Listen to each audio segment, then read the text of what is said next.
IndyCar coverage is brought to you by the Big Machine Music City Grand Prix. Get your tickets in the link in the description and save 20%.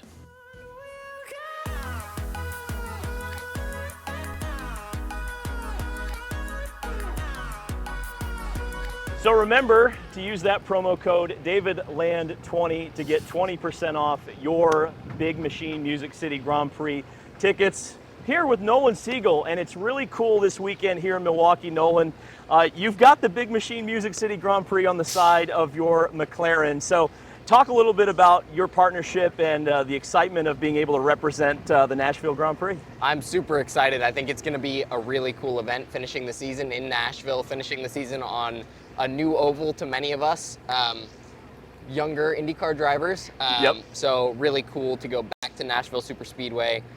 Very unique track, and super excited to be representing them here in Milwaukee.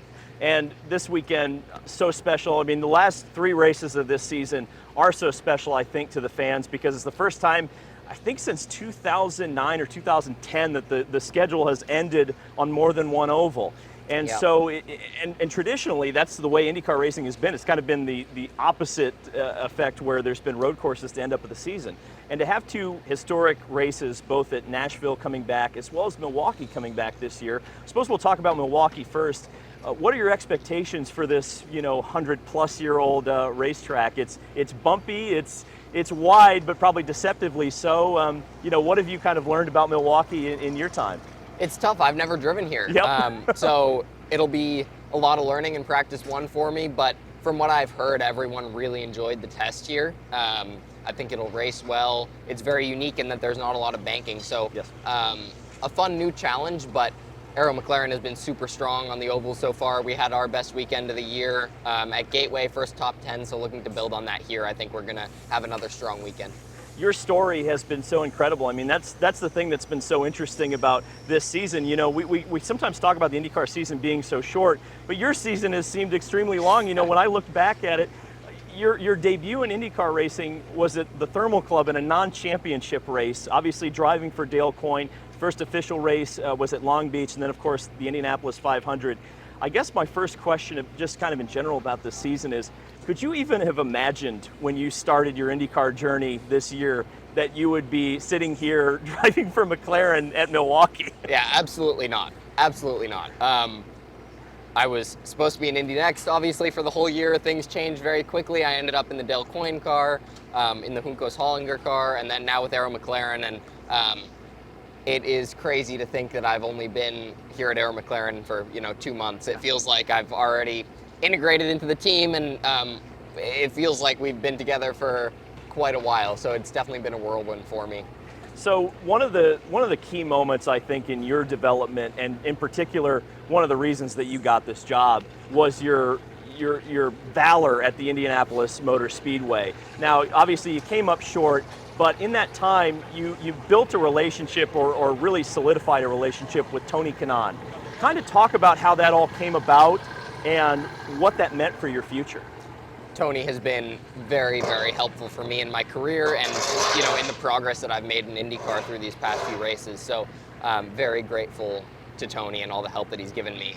Obviously, Indy was a struggle, and I was in a very tough position. I think, hopefully the most difficult position I'll ever be in.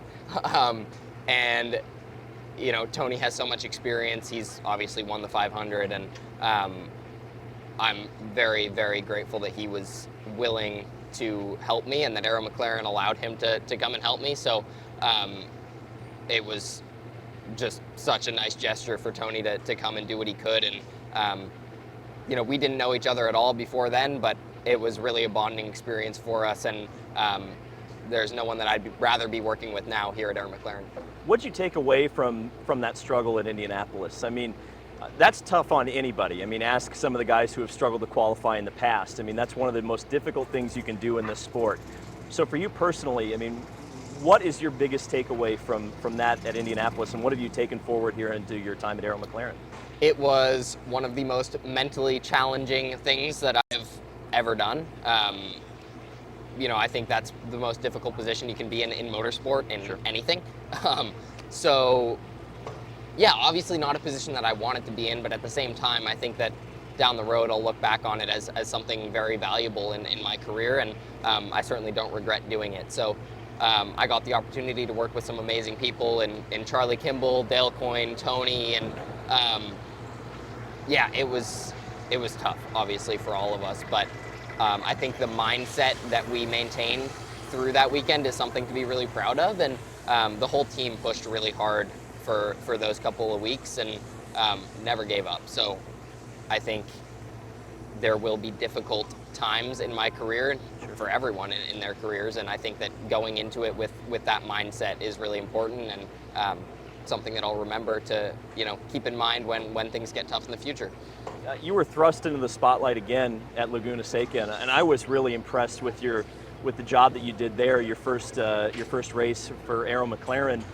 You had a spin early in the race. Obviously, there was all the adversity and outside pressure going into that race, and you came away with a 12th place. And frankly, for drivers in their first race with their first team, that's typically not how they perform. It's usually a lot worse of a performance than that. So how important was that first race, and what was the feeling as a driver to go into a situation like that and have to be able to perform and then be able to? It was really difficult. It was a super late call to do Laguna. I'd never met anyone on the team. Literally, walked in on the Thursday before the weekend and met everyone for the first time. So extremely difficult. There was really no time at all to get acclimated. So I was happy with the progress we made through that weekend, and obviously the result was quite good. So it was a good way to kick off my relationship with everyone, and we've built from there. So if you can kind of start with a better base, it's just you're starting off in a better spot and things progress more quickly. You mentioned progress. You made a big leap, I think, at 2 races ago at Worldwide Technologies Raceway in Gateway. Had a really great race, got to lead a couple of laps. I'm sure that was gratifying for you. I'm pretty sure you passed, was it Scott Dixon? It was. Yeah, Scott Dixon for the lead. I mean, how much better could your first few laps truly taking the lead in an IndyCar be? But what did you learn at Gateway, and how important was that experience to get a really, really solid race behind you? Although you did make a mistake in the pits, the overall body of work was an awesome run at Worldwide Technologies. Thank you. Yeah, it was a bit of a milestone, I think, in the year, and something that I'm excited to build off of this weekend when we're back to short oval racing. But no, it was the first time that I'd actually been battling at the front and led laps, and it was a great experience for me running at the front and running with guys that have been in this series forever. So learning how to fuel save on an oval, following Scott Dixon, there's no one better to go out and learn from. So I think that it will make me a lot better in these final few races, and I'm excited that we're finishing the season on short ovals where we've been so strong in the past. I am too. It's going to be a really exciting, I think, end of the season. What did you learn, or what can you take into these short ovals? Because so many people, what you do is something that only 27 people in the world are able to do. So what could you describe, or how could you describe short oval racing that we're going to see here at Milwaukee and later at Nashville to the average person? What is it like? It's super intense. There's on these ovals, there's really not a lot of space, no time to rest, and it's just, it's like, people kind of call it the bull ring, right? These short ovals, and it's like being thrown into a pen with a, instead of one bull, it's like 26 bulls that you're fighting, So it requires full focus all the time, and it's super, super intense. So, it's a lot of fun if you have a good car and you feel like you're on the offense. It can be, not quite as fun if you feel like you're struggling and you're just being hounded by people all the time. So, either way, you're in the action all the time for all 250 laps. So, doing that twice in one weekend is a lot, and it's pretty exhausting, to be honest, but I'm excited for it. Exhausting, exciting. I think we're going to have a good time when we get down to Nashville. The car looks absolutely awesome. Nolan, thank you for speaking with me. Remember, you can get your tickets down at the link in the description using promo code DavidLand20. Nolan, can't wait. Thank you so much, and I think Nashville's going to be fun, don't you? I do. I'm excited for the Big Machine Music City Grand Prix.